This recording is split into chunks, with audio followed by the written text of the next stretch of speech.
Hello, Goldman viewers. Welcome to part 2 of the topic, Is Paper Money Real? In the previous discussion, we just had a lot to say, and it seems like this runs deeper than we realize. This is a serious issue, and people need to understand this. And because of that, we felt the need to keep going, to keep discussing, because a lot of us have burning contributions that we would like to make. But before we do that, I just want to read on quickly as we're still carving this turkey of ours. All right, so when we left off, I was saying, people speak of running out of money as if it were a physical commodity. This is a misnomer.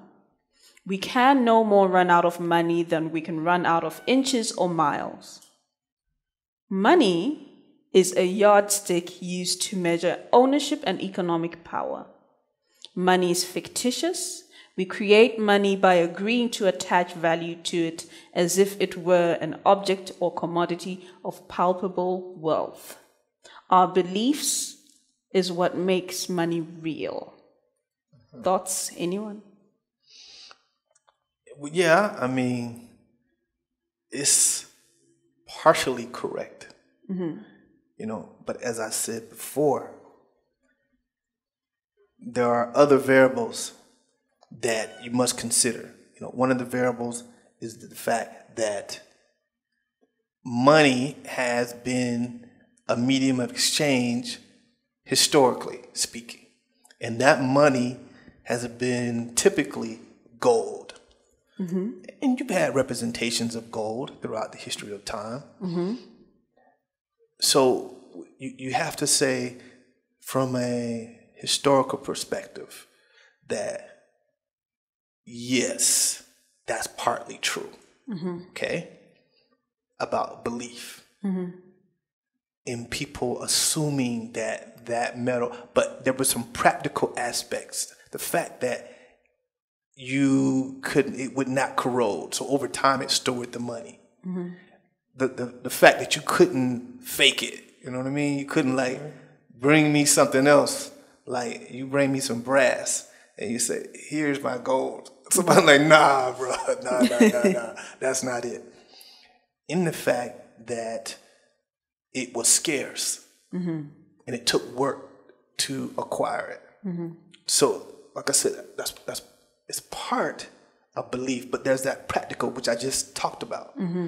Now, belief isn't necessarily real to a person who is wise unless it's two things. One, it's observable from other people who value that and they can exchange it and trade it and it has some type of value for both people. And what the United States is very good at, enforcing the system of belief that we're going to have this gun. If you don't take this and you don't move things the way I say move them, we got this bullet for you. Now, I'm not being completely like a, deranged, crazy person with all these different conspiracy theories. I'm not saying that. I'm being a bit extreme, obviously, okay? When people hear me talk, I'm talking in extremes, obviously. However, it is policy that, and if they didn't enforce it, do you think people would just stay on it? No. People are not just going to stay on it just because it's just out of convenience, as though they don't have they wouldn't want their own currency to be the world's reserve currency. Who would not want that? But why do they not do that? Why not? China has way more people. Yeah. India has way more people. So why not theirs? That gun got some power. I'm telling you. I have a question for you with regards to money, paper money, and what it represents, especially in countries that have powerful currencies, right? Do you think that money is also a representation of you submitting to that government? You know, because it's like if you rebel against our currency, you're rebelling against us. Are you saying you don't trust us? You know? And once you say that you have no faith in that government, then how are their own people going to have faith in them? So maybe they're thinking this can have a ripple effect where we're rendered useless and people rebel against us. And if there's no government, then there's anarchy. Or it just means that we don't have power anymore. And now wealth can be equally distributed and the playing field becomes leveled. Agree, disagree, Eddie? I disagree. Well, Actually, I agree on the fact that you submit. The moment you start using someone else's currency, you submit that they're better. Whether it's they're better because they use it. I'm sorry, I'm saying it in that sense. But whether you're agreeing because it's by force, or whether you're agreeing because it's sort of a doctrine, you've been indoctrinated, you know, Hollywood.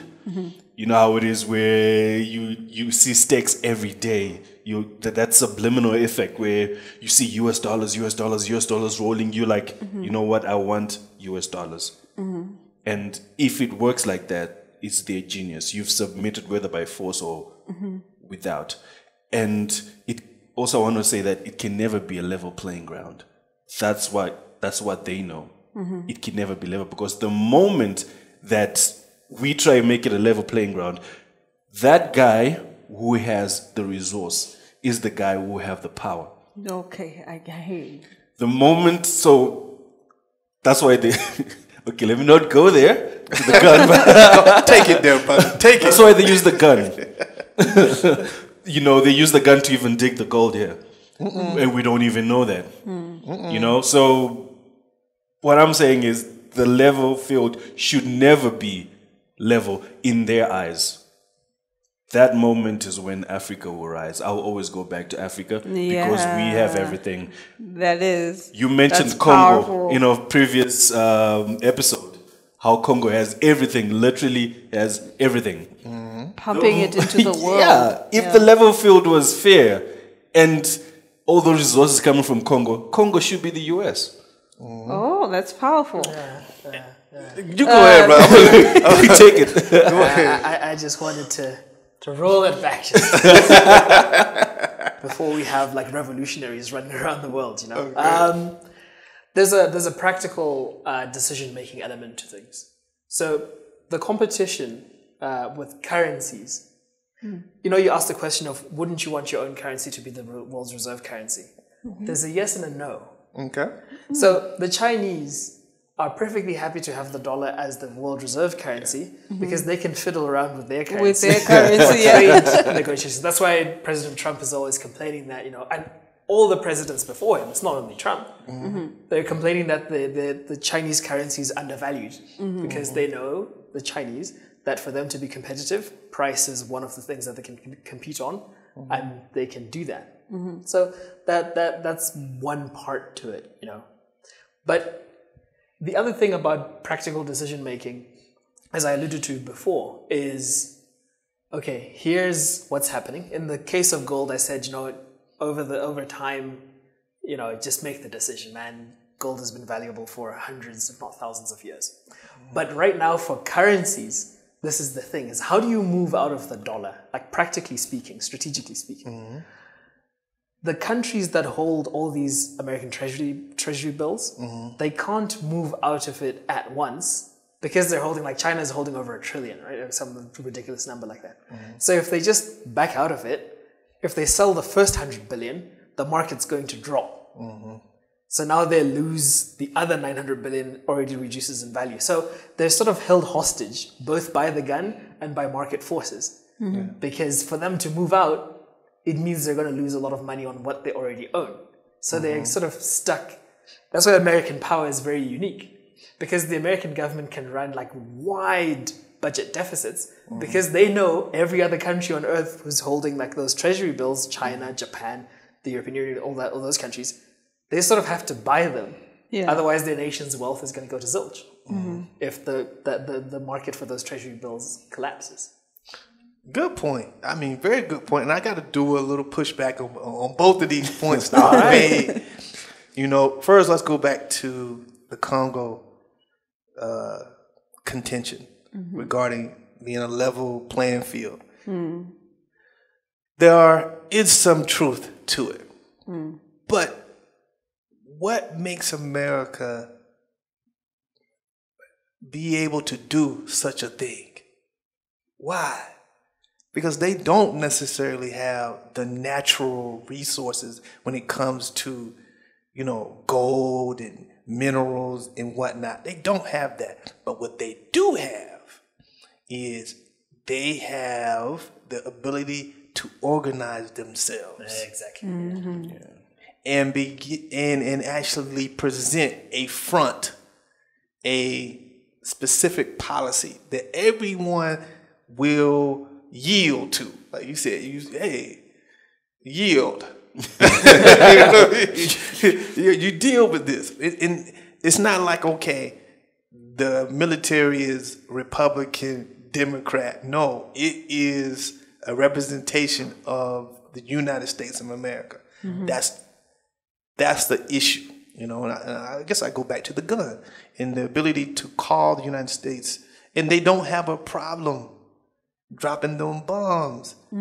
So they don't have a hesitation, and they don't get that much blowback. They can make a reason and say, this is the reason we dropped it, and this is what it is. So I'm saying, if there was a united front, if Congo said tomorrow, and they got to make some, they got to definitely play the game. They got to play the game with the United States and the West. Look here, guys. Look here. Look, man. I know you guys want some of these minerals. I know you do. All right, let's make a plan. Let's work together. Qatar did that. Saudi Arabia did that. Saudi Arabia can't mess with the United States when it comes to guns. Saudi Arabia can't do anything to the United States that the United States don't want Saudi Arabia to do to them. Okay? Same as Qatar. So what's the difference between the natural resources in Qatar, Saudi Arabia, and Congo? What's the difference? There's no difference. It's about how organized they are with respect to their economics and with respect to their politics. So we as a people in Congo, gotta get organized. And that's what's holding us back. Now, get to your point very quickly here. I don't want to take up too much time. Your point is to say that, hey, you know what? Yeah, it's okay. It's partly okay. You know, part of your argument is okay for a specific amount of time.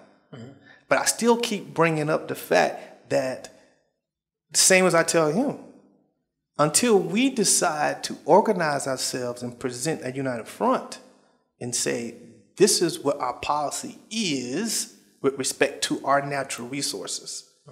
And we're going to play ball with the international community. You have to play ball. Everybody got to play ball. Now, if you can't play ball with the gun, that's not your thing. Okay, look, man, I can't mess with you with these guns, but look here. I got this money over here. And I want to be like Qatar. I want to be like Saudi Arabia. Let's make a plan.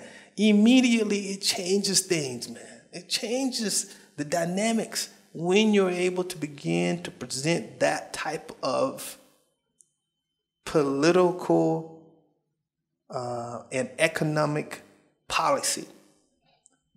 You will see changes. Of course, they're going to want dominance over you. Of course. They're going to want to get gold cheaper than the world market price. Of course. But that's when you got to play ball with the global community.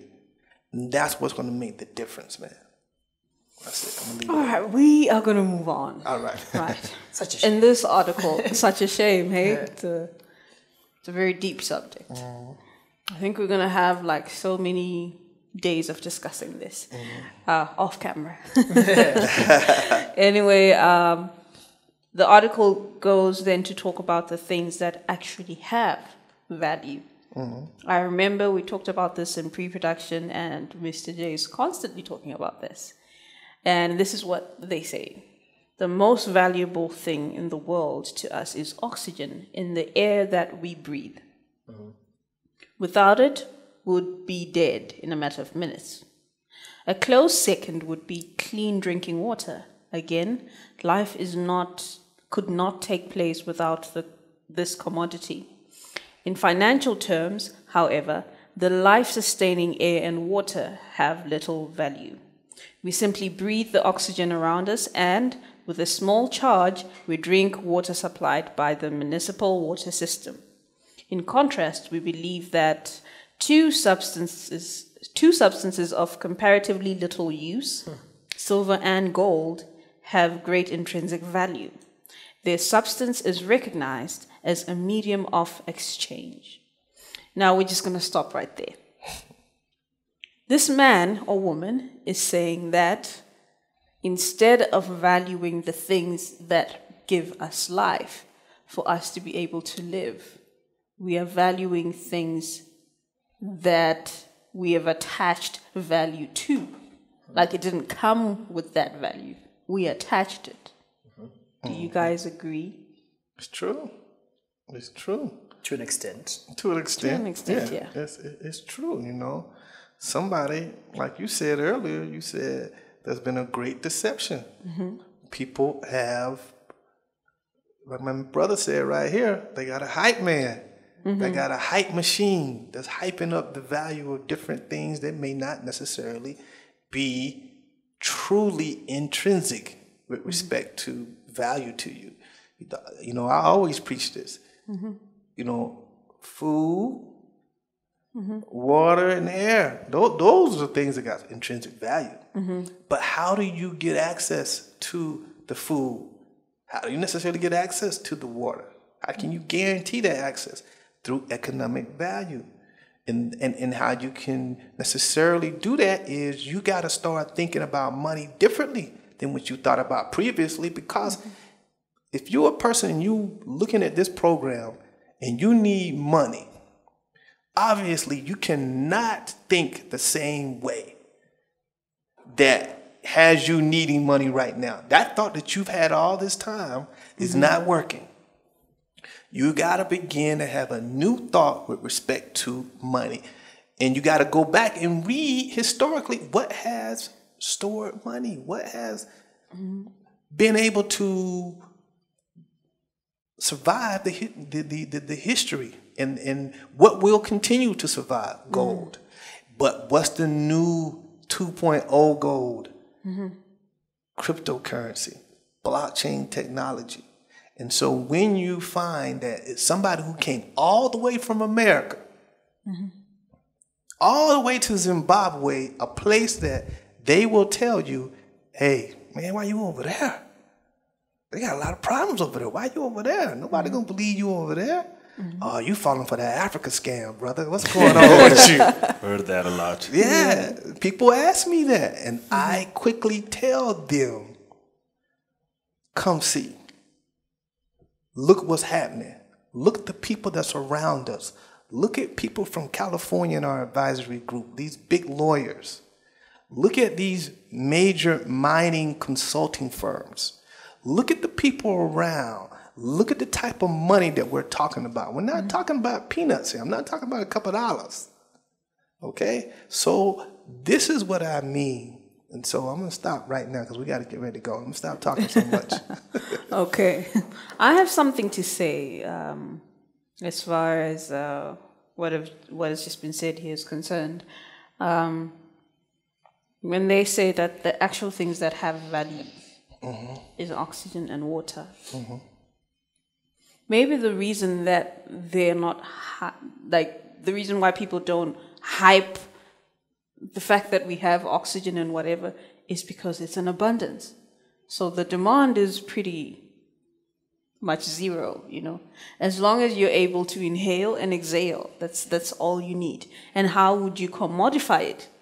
and put it on the stock exchange. And you understand what I'm saying? I feel you. So it's very impossible to actually put that kind of value on oxygen and water. And water. Yeah. But you mentioned something about did. water, Yeah. that in the future we actually won't have enough drinking clean water. Yeah. But you know what? This statement is true. Water is valuable. Air is valuable. And we need that to breathe.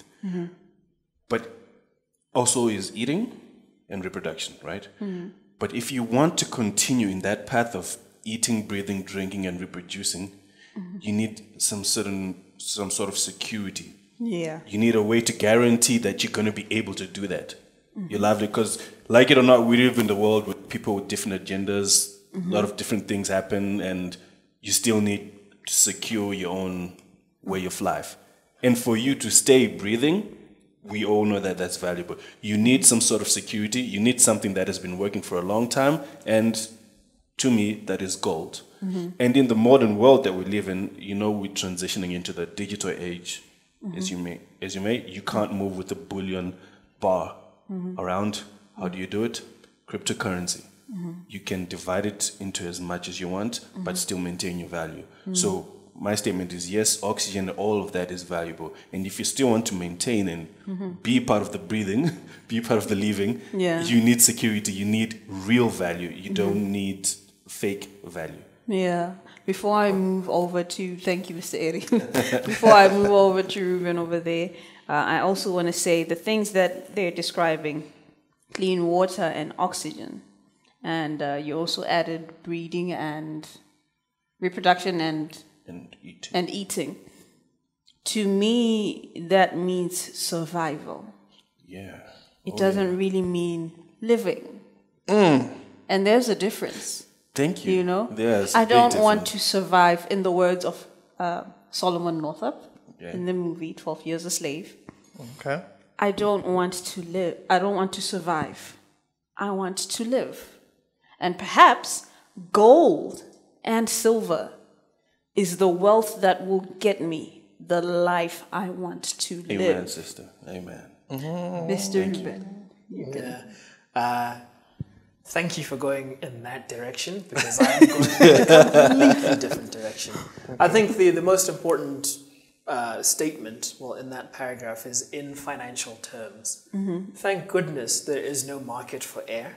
Thank goodness there is, for now there is a market, but it's, in most parts of the world, it's a state-controlled market for water, which has kept prices within the reach of the majority of people. It might change, as you were saying, Eddie, like going into the future. But thank goodness there are no markets for these things. Because if you have to pay for air, that's the end of civilization as we know it. It's the end of humanity, right? So that's the most important thing. But I come back to practical decision making. Look, it's all right. I enjoy it. I enjoy living on this like hypothetical and theoretical realm. But you're going to have to get down to eat sometime. In conclusion, just a quick disclaimer. Please do not take the views aired in this show as us inciting people to rebel against their governments or currencies. We're simply trying to provoke a different way of thinking, critical thinking. Without critical thinking, the world ceases to exist. Because every single thing that exists came from asking and questioning why, how, when, where, and that's how great innovations are formed. So this is simply what this is. Don't take our views personal. Don't send hate mail to any one of us thinking this is how we are. We're simply trying to provoke critical thinking. With that, I hope you enjoyed the show. Leave us comments below. We're quick to respond. And click that thumbs up if you liked the video. Till next time, we can say joint bye-bye. It's bye.